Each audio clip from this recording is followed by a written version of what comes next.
In this video, we're going to talk about expectations. What are the expectations that our folks have for us as leaders, and what are the expectations that we should have for ourselves? And we're starting right now.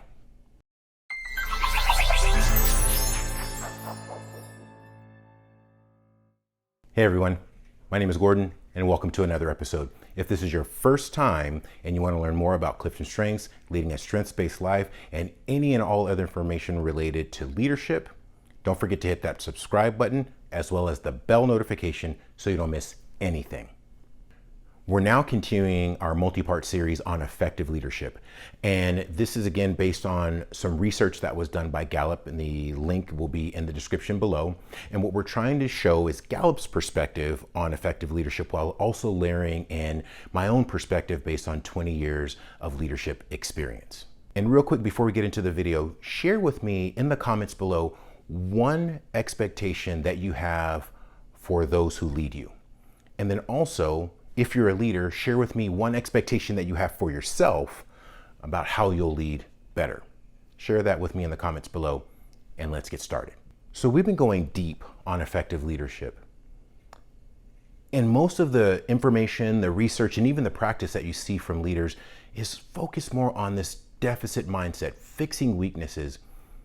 But to be a really effective leader, we should be focusing on what our natural talents and skills and abilities are. So in this episode, we're going to talk about 7 expectations that are critically important for us as leaders to meet. And those 7 expectations are as follows: build relationships, develop people, lead change, inspire others, think critically, communicate clearly, and create accountability. These 7 expectations have got to be foundational and fundamental to our ability to be effective leaders. Expectation number 1, build relationships. It is critically important in education that we understand our work gets done through people. People are at the heart of everything that we do. And in order to effectively lead others, you have to build relationships. You've got to connect, you've got to support, you've got to mentor, you've got to nurture, you've got to meet people where they are. Foundationally, there's an expectation that we will be there for others when they need us. And so as you're building relationships, you're thinking about what is the long-term ability to support, move the organization forward, and it's done through connecting with others and relationships. Expectation number 2, develop people. Similar to expectation number 1, but develop people. Everybody wants to grow. People wake up every day ready to support students, ready to grow, ready to learn. And what are we doing to stretch them?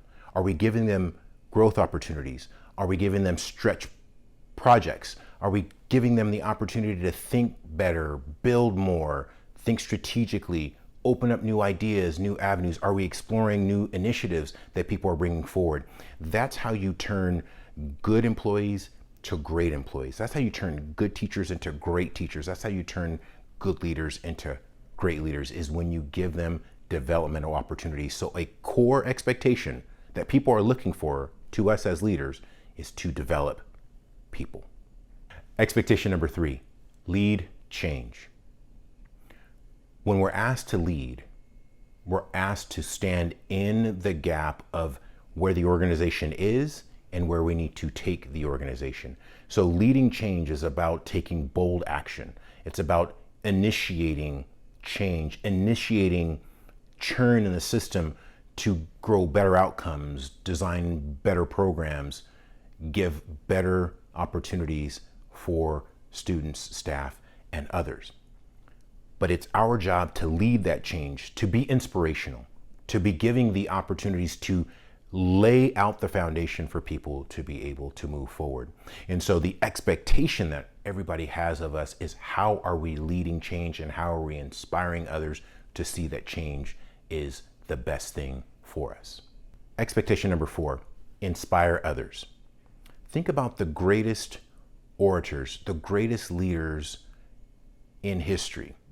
Many times their words moved nations. Their words moved organizations. Their words changed history. It's those words that inspired people to take action.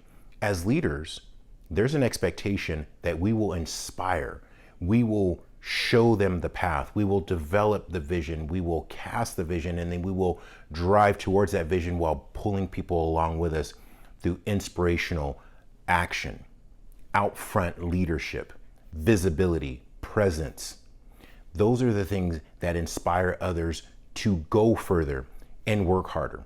So always understand that there is a high level of an expectation that we will inspire others to do more and do better. Expectation number 5, think critically.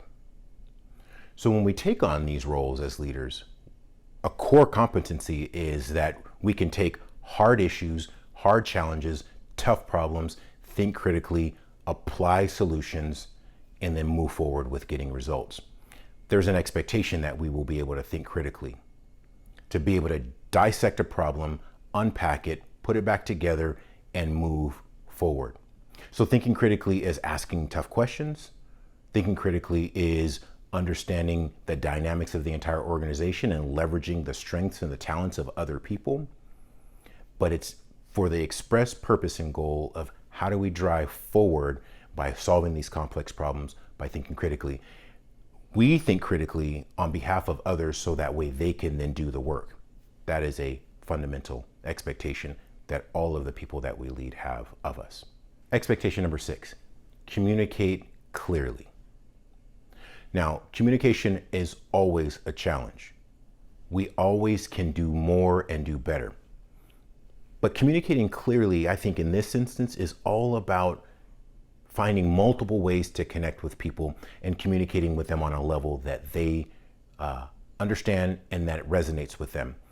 So if you have a preferred form of communication, to communicate clearly, you got to think about multiple modes, multiple methods, whether it be written, whether it be verbal, whether it be audio, whether it be video, thinking about how to meet people where they are and communicating to them in a medium that they understand and that they prefer helps them to actually be able to digest the message and then support whatever it is that you're trying to communicate through that message. So think about it, communicating clearly. That expectation is not communicating in the way that's best for us, but rather finding ways to communicate the best for everybody that we lead. Communicate clearly, really, really important. Expectation number 7, create accountability.